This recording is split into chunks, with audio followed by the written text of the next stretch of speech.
1935 सालच्या येवला येथील त्या ऐतिहासिक सभेचा प्रसंग बघायला गेलं तर अत्यंत रोमांचकारी आणि तितकाच विचारप्रवर्तक आहे. हो, अगदी बरोबर. 10,000हून अधिक लोकांच्या साक्षीने एका माणसाने अत्यंत ठामपणे एक घोषणा केली होती. ती घोषणा म्हणजे, मी हिंदू म्हणून जन्मलो असलो तरी हिंदू म्हणून मरणार नाही. होय, आणि ही काही साधी घोषणा नव्हती. नक्कीच नाही. म्हणजे ही कोणतीही भावनिक किंवा रागाच्या भरात दिलेली प्रतिक्रिया नव्हती. कसं आहे, सहसा जेव्हा धर्माचा विषय निघतो तेव्हा तो एका सुरक्षिततेशी, परंपरेशी आणि ओळखीशी जोडलेला असतो. बरोबर आहे. माणूस जन्मभर आपली धार्मिक ओळख जपण्याचा प्रयत्न करतो. हो ना. पण जेव्हा एखादा संपूर्ण समाज आपला मूळ धर्म, आपली पिढ्यानपिढ्या चालत आलेली ओळख नाकारण्याचा निर्णय घेतो, तेव्हा त्यामागे नक्कीच एखादे मोठे आणि सखोल कारण असले पाहिजे. नक्कीच. म्हणजे एखाद्या व्यवस्थेने माणसाला माणूस म्हणून जगण्याचा अधिकारच नाकारला तर काय करायचे? एक्झॅक्टली. हाच तो मूलभूत प्रश्न होता, ज्याचे अत्यंत तर्कशुद्ध, प्रगल्भ आणि वैचारिक उत्तर डॉक्टर बाबासाहेब आंबेडकरांनी त्यांच्या मुक्ती कोण पथे या ऐतिहासिक भाषणातून दिले. हो. आजच्या या सखोल चर्चेत आपण सामाजिक आणि आध्यात्मिक मुक्तीचे महाकाव्य मानल्या जाणाऱ्या ह्याच दस्तावेजाचा वेध घेणार आहोत. या विषयाची खोली समजून घेण्यासाठी आधी आपल्याला तो काळ आणि ती परिस्थिती समजून घेणं अत्यंत आवश्यक आहे. मी सांगेन की 1935च्या येवला घोषणेनंतर या निर्णयामागील तात्विक बैठक समाजाला समजावून सांगण्यासाठी एक परिषद भरवली गेली. अच्छा, कधीची गोष्ट आहे ही? ही 31 मे 1936 ची गोष्ट आहे. मुंबईतील दादर नायगाव परिसरात अखिल मुंबई इलाका महार परिषदेचे आयोजन करण्यात आले होते. ओके. आणि सभेचं स्वरूप अत्यंत भव्य होते. तिथे उभारलेल्या मंडपाला रमाबाई नगर असे नाव देण्यात आले होते. आणि तुम्हाला सांगतो, जवळपास 50,000 लोकांचा जनसमुदाय तिथे उपस्थित होता. बापरे, 50,000? म्हणजे त्या काळात एवढी गर्दी जमा होणं ही खूप मोठी गोष्ट आहे. हो, खूप मोठी गोष्ट. आणि या मंडपाची रचनाच मुळात एका नव्या विचाराची नांदी होती. मंडपाला महाड आणि नाशिक यांसारख्या ऐतिहासिक सत्याग्रहांच्या ठिकाणांची नावे असलेली विशाल प्रवेशद्वारे होती. अच्छा, म्हणजे एक प्रकारे संघर्षाच्या आठवणी जाग्या केल्या होत्या. अगदी बरोबर. पण या सगळ्या बाह्य सजावटीपेक्षा जास्त लक्षवेधी होते ते तिथे लावलेले फलक. फलक? त्यावर काय लिहिलं होतं? त्यांवर लिहिलेले विचार थेट व्यवस्थेच्या मुळावर घाव घालणारे होते. जसे की, माणुसकी प्राप्त करून घ्यायची असेल तर धर्मांतर करा, किंवा जो धर्म तुम्हाला पाणी मिळू देत नाही त्या धर्मात तुम्ही का राहता. बापरे, म्हणजे हे फलक केवळ वाक्य नव्हती, तर ती शतकानुशतके साठवलेली एक प्रचंड मोठी सामाजिक अस्वस्थता होती. होय, अगदी तसंच. मी वाचलं होतं की तिथे असाही एक विचार मांडला गेला होता की ज्या धर्मात माणसाला स्पर्श चालत नाही, पण अमंगल पशूचा स्पर्श चालतो, तो धर्म नसून वेळगळपणा आहे. बरोबर. यावरून एक गोष्ट अगदी स्पष्ट होते की हा लढा केवळ काही सामाजिक सवलती, मंदिरात प्रवेश किंवा सार्वजनिक पाणवठ्यावर पाणी मिळवण्यापुरता मर्यादित राहिला नव्हता.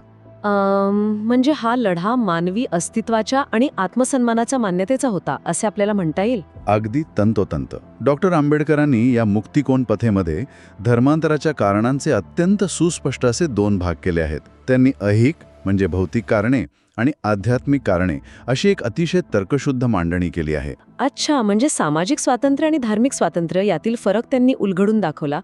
पण हे ऐहिक कारण नक्की कसं स्पष्ट केलं त्यांनी? कसं आहे, ऐहिक दृष्टिकोनातून विचार करताना त्यांनी समाजाला एक अत्यंत कठोर सत्य समजावून सांगितलं.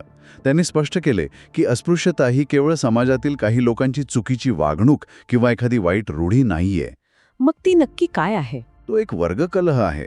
2 वेगवेगळ्या वर्गांमधील हा एक निरंतर चालणारा संघर्ष आहे. आणि जगाच्या इतिहासाचा नियम आहे की कोणत्याही संघर्षात किंवा कलहात टिकून राहण्यासाठी आणि जिंकण्यासाठी सामर्थ्याची आवश्यकता असते. हो, ते तर आहेच. सामर्थ्याशिवाय लढा कसा देणार? बरोबर ना. हे सामर्थ्य शारीरिक असते, आर्थिक असते आणि मानसिकही असते. ज्या व्यवस्थेत समाजाच्या एक मोठ्या घटकाला जाणीवपूर्वक सर्व प्रकारच्या सामर्थ्यापासून वंचित ठेवले जाते, तिथे न्यायाची अपेक्षा करणे व्यर्थ ठरते. नक्कीच. म्हणजे ज्या धर्मात एका विशिष्ट वर्गाला माणुसकीच नाकारली जाते, तिथे त्यांच्यात संघर्षासाठी लागणारे बळ आणि एकजूट कशी निर्माण होणार? अगदी बरोबर. म्हणूनच त्यांनी अत्यंत परखडपणे मांडले की जो धर्म माणसाला पशुतुल्य लेखतो तो धर्म नसून एक मानसिक रोग आहे. बापरे, हा खूपच प्रगल्भ विचार आहे. मला वाटतं या समस्येचं गांभीर्य समजण्यासाठी आपण एका रूपकाचा विचार करू शकतो. सांगा ना. समजा एक असा खेळ आहे ज्याचे नियम पूर्णपणे एकांगी आहेत. पण हा केवळ एक अन्यायकारक खेळ नाहीये. या खेळाची रचनाच इतकी भयंकर आहे की जो खेळाडू सतत हरत आहे त्यालाच असे शिकवले गेले आहे की हरणे हेच तुझे परम कर्तव्य आहे. बरोबर. जर तू जिंकण्याचा प्रयत्न केलास तर तुला पाप लागेल आणि तुला नरकात जावे लागेल. आता अशा परिस्थितीत तो खेळाडू केवळ हरत नाहीये तर तो स्वतःच्या पराभवाचा उत्सव साजरा करू लागतो. हा खूप महत्वाचा मुद्दा आहे. हो ना, ही केवळ फसवणूक नाही तर ही एक प्रकारची मानसिक गुंगी आहे. जेव्हा खेळाचे नियमच तुम्हाला संपवण्यासाठी बनवले असतील आणि तुम्हाला ते नियम पवित्र मानायला लावले असतील तेव्हा तो खेळ निमूटपणे खेळत राहण्यात शहाणपणा नाही. नक्कीच नाही. तो खेळच पूर्णपणे सोडून देणे हीच एकमेव तार्किक कृती उरते. पण इथे माझ्या मनात एक अतिशय रंजक तात्विक प्रश्न उभा राहतो. जर प्रचलित धर्म खोटा किंवा केवळ एक जुलमी व्यवस्था असेल तर मग खरा धर्म नेमका कोणता असावा? या प्रश्नाचं उत्तर देताना डॉक्टर आंबेडकरांनी अत्यंत कुशलतेने लोकमान्य टिळकांची धर्माची व्याख्या आधार म्हणून घेतली आहे. अच्छा, लोकमान्य टिळकांची व्याख्या. हो. टिळकांनी म्हटले होते की ज्याने सर्व प्रजेचे धारण होते तो धर्म. डॉक्टर आंबेडकर म्हणतात की ही व्याख्या त्यांना पूर्णपणे मान्य आहे. समाजाला एकत्र बांधून ठेवणारी, समाजाचे धारण करणारी बंधने म्हणजे धर्म. बरोबर. पण खरा मुद्दा हा आहे की ती बंधने नेमक्या कोणत्या स्वरूपाची असावीत. म्हणजे बघा, तुरुंगही कैद्यांना एकत्र बांधून ठेवतो, पण त्याला आपण समाज म्हणू शकत नाही. क्या बात आहे, हे अगदी अचूक उदाहरण आहे. हो ना. खरा धर्म तोच असू शकतो जो व्यक्तीच्या आत्मोन्नतीला म्हणजे सर्वोच्च विकासाला पोषक ठरतो. जो धर्म समाजाच्या एका वर्गाला कायमचे अज्ञानात आणि गुलामगिरीत ठेवतो तो समाजाचे धारण करत नाही, तर तो समाजाचे शोषण करतो. अगदी बरोबर. तो शोषण करतो. ज्या धर्मामध्ये व्यक्तीला आणि व्यक्तीच्या स्वातंत्र्याला प्राधान्य नाही तो धर्म मानवी विकासासाठी कुचकामी आहे. असते. बरोबर. हो. आणि तत्कालीन हिंदू धर्माच्या चौकटीत या तिन्ही गोष्टींचा संपूर्ण अभाव होता हे त्यांनी अत्यंत सप्रमाण सिद्ध करून दाखवले. ही मांडणी खरोखरच अस्वस्थ करणारी आहे. पण यातून एक अत्यंत कळीचा प्रश्न निर्माण होतो.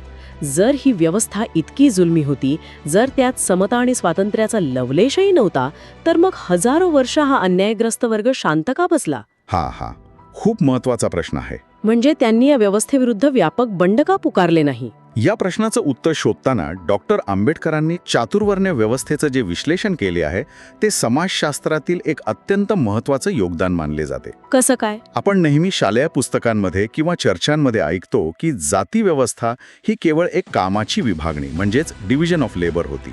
समाजाचे चक्र सुरळीत चालावे यासाठी प्रत्येकाला एक काम वाटून दिले होते असा युक्तिवाद अनेकदा केला जातो. मग हे जो डॉक्टर आंबेडकरांनी अत्यंत तार्किक पद्धतीने मोडून काढला ते अतिशय स्पष्ट शब्दांत सांगतात की ही केवळ कामाची विभागणी नाही तर ती श्रमिकांची विभागणी आहे.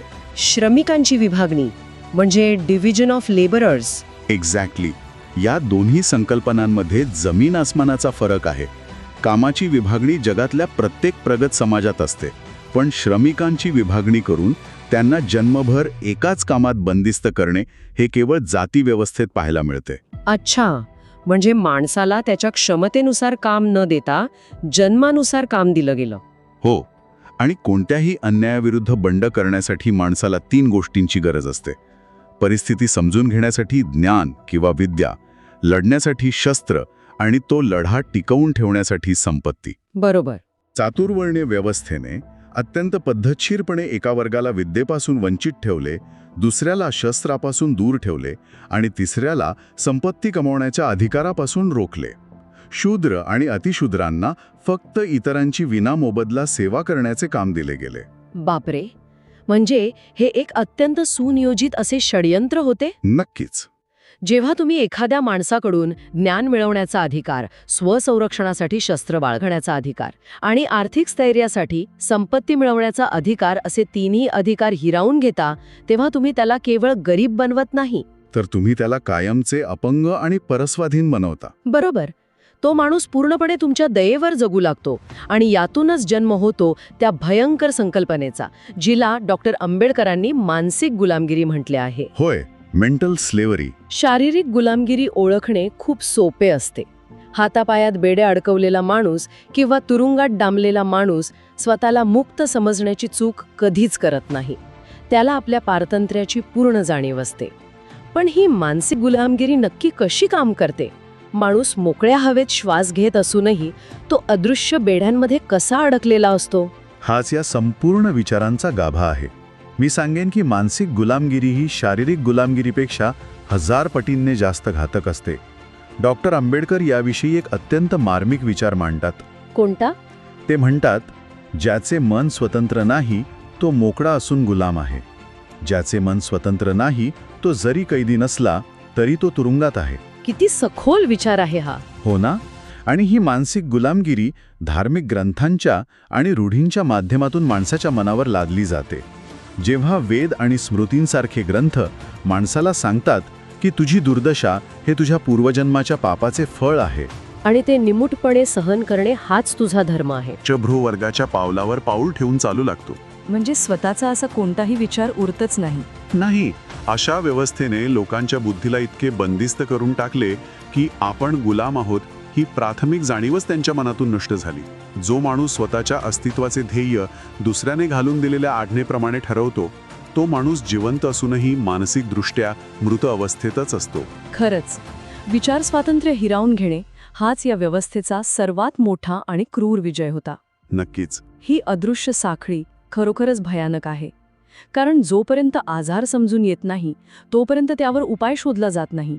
पण जेव्हा आपण या मानसिक गुलामगिरीतून बाहेर पडण्याच्या उपायांवर चर्चा करतो तेव्हा एक अत्यंत व्यावहारिक आणि आजही अनेकदा ऐकायला मिळणारा प्रतिवाद समोर येतो. कोणता प्रतिवाद? अनेक विचारवंत आणि सामान्य लोकही असा युक्तिवाद करतात की धर्मांतराची काय गरज आहे, त्यापेक्षा आधी आर्थिक प्रगती करण्यावर लक्ष केंद्रित का करू नये? हा युक्तिवाद त्या काळातही खूप चालायचा. हो ना. म्हणजे आधी भरपूर शिक्षण घ्या, मोठी पदे मिळवा, पैसा कमवा. एकदा का आर्थिक स्तर उंचावला की समाज आपोआप तुम्हाला आदर देऊ लागेल. आधी उन्नती की आधी धर्मांतर? हा तो कळीचा प्रश्न आहे. बरोबर. वरवर पाहता हा युक्तिवाद अगदी तर्कशुद्ध आणि व्यावहारिक वाटतो. आर्थिक संपन्नता आल्यावर सामाजिक दृष्टिकोन बदलेल असा जो एक सर्वसाधारण समज असतो त्याबद्दल डॉक्टर आंबेडकरांचे नक्की काय मत होते? त्यांनी धर्मांतरालाच पहिला आणि अनिवार्य पर्याय का मानले? हा प्रश्न तत्कालीन अनेक विचारवंतांनी आंबेडकरांना विचारला होता. पण या युक्तिवादातील फोलपणा डॉक्टर आंबेडकरांनी स्वतःच्या आणि समाजाच्या कटू अनुभवांतून ओळखला होता. त्यांनी अत्यंत शांतपणे आणि तर्कशुद्ध रीतीने हे समजावून सांगितले की ही समजूत पूर्णपणे निराधार आहे. निराधार? ती कशी काय? कारण या समस्येचं मूळ हे बाह्य वस्तूंमध्ये अजिबात नाहीये. अच्छा. समस्येचं मूळ कपडे, पैसा, राहणीमान किंवा उच्च शिक्षण यात नाहीये. अच्छा.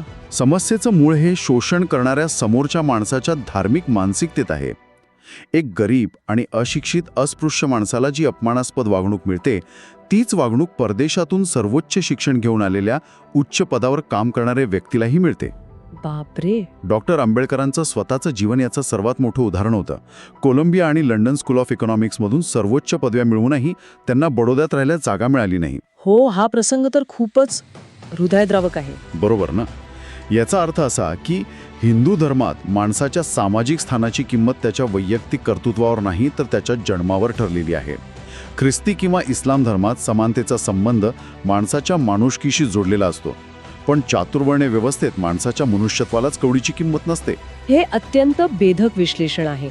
म्हणजे जोपर्यंत समोरचा माणूस तुम्हाला एका विशिष्ट धार्मिक आणि जातीय चष्म्यातूनच पाहत आहे तोपर्यंत तुमच्या पैशाचा, तुमच्या शिक्षणाचा आणि तुमच्या गाडी बंगल्याचा सामाजिक समानतेसाठी कोणताही उपयोग होत नाही. अजिबात नाही. तो चष्मा फोडल्याशिवाय खरा आदर मिळणे अशक्य आहे. पण या संदर्भात आणखी एक अत्यंत व्यावहारिक प्रश्न उपस्थित केला गेला होता.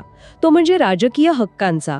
धर्मांतर केल्यावर जे राजकीय हक्क किंवा लोकसंख्येच्या आधारावर मिळणाऱ्या सवलती आहेत त्या हिरावल्या जाण्याची भीती लोकांना वाटत नव्हती का? हो, ती भीती नक्कीच होती लोकांमध्ये. कारण त्या काळात स्वतंत्र मतदारसंघ आणि राजकीय प्रतिनिधित्वाचा मुद्दा अत्यंत तापलेला होता.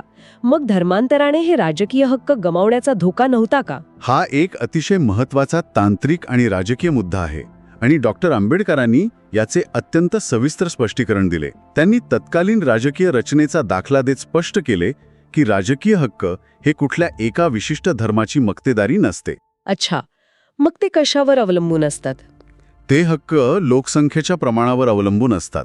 1930च्या दशकात जी सांप्रदायिक प्रतिनिधित्वाची व्यवस्था होती त्यानुसार प्रत्येक समाज गटाला त्यांच्या लोकसंख्येच्या प्रमाणात राजकीय वाटा मिळत असे. ओके, म्हणजे कम्युनल रिप्रेझेंटेशन. बरोबर. त्यामुळे जर अस्पृश्य समाजाने धर्मांतर केले तर ते हक्क हवेत विरून जात नाहीत. ते हक्क त्या लोकसंख्येसोबत नवीन धर्मात हस्तांतरित होतात. अच्छा, म्हणजे हक्क माणसांसोबत ट्रान्सफर होतात. होय. जर तुम्ही मुसलमान झालात तर मुसलमानांच्या लोकसंख्येत भर पडून त्याप्रमाणे हक्क मिळतील. ख्रिस्ती झालात तर ख्रिस्ती समाजाचे हक्क वाढतील. उलटपक्षी जर तुम्ही त्याच जुन्या धर्मात राहिलात आणि केवळ कायद्याने अस्पृश्यता नष्ट झाली तर तुम्ही त्या व्यवस्थेत केवळ एक गरीब वर्ग म्हणून राहाल. आणि मग स्वतंत्र राजकीय ओळख नसल्यामुळे तुम्हाला वेगळे राजकीय हक्क का द्यावेत असा प्रश्न निर्माण होईल. तत्वांवर आधारलेला धर्म स्वीकारणे हाच आत्मसन्मानाचा आणि राजकीय प्रगतीचाही खरा मार्ग आहे, हे त्यांनी सप्रमाण सिद्ध केले. हे सगळे विश्लेषण आपण 1936च्या सामाजिक आणि राजकीय संदर्भात पाहिले. पण या चर्चेचा सर्वात प्रभावशाली पैलू हा आहे की हे विचार केवळ त्या काळापुरते मर्यादित राहिलेले नाहीत. अजिबात नाही. आज आपण 21व्या शतकात जगत आहोत. माहितीचा आणि तंत्रज्ञानाचा महापूर आलेला आहे. जग संपूर्णपणे बदलल्यासारखं वाटतंय. पण आजच्या या आधुनिक युगातही डॉक्टर आंबेडकरांचे हे मानसिक स्वातंत्र्याचे विचार तितकेच किंबहुना जास्त प्रासंगिक वाटतात. होय, मी तर म्हणेन की आज याची जास्त गरज आहे. नक्कीच. आज आपण जुन्या काळातील स्मृती किंवा पारंपरिक ग्रंथांच्या बंधनात कदाचित नसूही, पण आज आपण आपले विचार करण्याचे अधिकार दुसऱ्याच अदृश्य सत्तांच्या हाती सोपवत आहोत. बरोबर. जसं की सोशल मीडिया मान केलेले पूर्वग्रह यांच्या प्रभावाखाली आपण विचार करतो. हो ना, लोक स्वतःचा विचारच करत नाहीत हल्ली. बरोबर. जेव्हा आपण स्वतःची सत्सद्विवेक बुद्धी न वापरता केवळ ट्रेंडचा किंवा बहुमताचा हिस्सा बनण्यासाठी गोष्टी स्वीकारतो, तेव्हा आपणही नकळत एका नव्या प्रकारच्या मानसिक गुलामगिरीतच अडकत असतो. गतानुगतिक म्हणजे डोळे झाकून अनुसरण करण्याची वृत्ती आजही वेगवेगळ्या रूपात जिवंत आहेच. अगदी तंतोतंत. जर आपण या तत्वज्ञानाकडे एका व्यापक मानवी मूल्याच्या दृष्टिकोनातून पाहिले तर डॉक्टर आंबेडकरांनी जो स्वाभिमानाचा आणि स्वतःचे निर्णय स्वतः घेण्याच्या सामर्थ्याचा विचार मांडला तो खऱ्या अर्थाने कालातीत आहे. कालातीत म्हणजे टाइमलेस. हो, धर्म माणसाकरिता आहे, माणूस धर्माकरिता नाही, हे वाक्य केवळ एका विशिष्ट धार्मिक चौकटीपुरते मर्यादित नाही. आजच्या जगात तुम्ही धर्म या शब्दाच्या जागी तंत्रज्ञान, विचारधारा किंवा राजकीय निष्ठा हे शब्द टाकून पहा, तरीही तो विचार तितकाच अचूक ठरतो. खरंच, किती अचूकपणे बसतं हे आजच्या काळात. हो ना? कोणतीही व्यवस्था माणसाच्या प्रगतीसाठी असते, माणसाने त्या व्यवस्थेचा अंधळा गुलाम बनण्यासाठी नाही. आजच्या जगात जिथे आपल्याला विविध प्रकारच्या माहितीच्या आणि विचारांच्या प्रवाहांमध्ये ओढून नेण्याचा सतत प्रयत्न होत असतो, तिथे आपली स्वतःची विवेकबुद्धी शाबूत ठेवणे हेच खरे मानसिक स्वातंत्र्य आहे. नक्कीच. कुठल्याही जुन्या रूढींचे, नवीन ट्रेंड्सचे किंवा विचारधारेचे आंधळे भक्त न होता प्रत्येक गोष्ट स्वतःच्या बुद्धीच्या आणि तर्काच्या कसोटीवर घासून पाहणे हाच तो खरा आत्मसन्मानाचा मार्ग आहे, जो आंबेडकरांना अभिप्रेत होता. खरोखरच एका व्यक्तीच्या जगण्याचा, त्याच्या अस्तित्वाचा, त्याच्या हक्कांचा आणि त्याच्या सर्वांगीण मुक्तीचा इतका सखोल, प्रगल्भ आणि वैज्ञानिक विचार इतिहासात क्वचितच पाहायला मिळतो. हो, हे अगदी खरे आहे. आणि याच मुक्ती कोण पथे या पुस्तकाने आणि दादर नायगावच्या त्या ऐतिहासिक भाषणाने भविष्यातील एका अत्यंत महान आणि युगप्रवर्तक घटनेचा भक्कम पाया रचला. ती घटना म्हणजे 1956 सालची बौद्ध धम्म दीक्षा. अगदी बरोबर. नागपूरच्या दीक्षाभूमीवर जो महाकाय धर्मांतराचा आणि सांस्कृतिक क्रांतीचा सोहळा पार पडला, त्याची वैचारिक बीजे या 1936च्या भाषणात अत्यंत खोलवर रुजलेली होती. हा प्रवास केवळ एका धर्मातून दुसऱ्या धर्मात जाण्याचा नव्हता, तर तो अंधकारातून प्रकाशाकडे जाण्याचा होता. नक्कीच. आणि या प्रवासाचे सार समजून घेण्यासाठी डॉक्टर आंबेडकरांनी या भाषणाच्या शेवटी भगवान बुद्धांचा जो अत्यंत प्रेरणादायी संदेश उपस्थितांना दिला होता तो समजून घेणं आवश्यक आहे. कोणता संदेश? जेव्हा भगवान बुद्धांच्या महापरिनिर्वाणाची वेळ जवळ आली होती, तेव्हा त्यांचे अत्यंत जवळचे पट्टशिष्य आनंद अत्यंत दुःखी आणि हवालदिल झाले होते. आता आम्हाला मार्ग कोण दाखवणार या काळजीत ते होते. तेव्हा बुद्धांनी त्यांना जो अंतिम उपदेश केला तोच उपदेश डॉक्टर आंबेडकरांनी आपल्या समाजाला दिला. काय उपदेश होता तो? बुद्ध म्हणाले होते की आनंदा, तुम्ही दिव्याप्रमाणे स्वयंप्रकाशित व्हा, पृथ्वीप्रमाणे परप्रकाशित राहू नका, स्वतःवरच विश्वास ठेवा, दुसऱ्या कोणाच्याही अंकित होऊ नका, सत्याचाच आश्रय करा आणि दुसऱ्या कोणालाही शरण जाऊ नका. अप्पदीपो भव. अगदी बरोबर.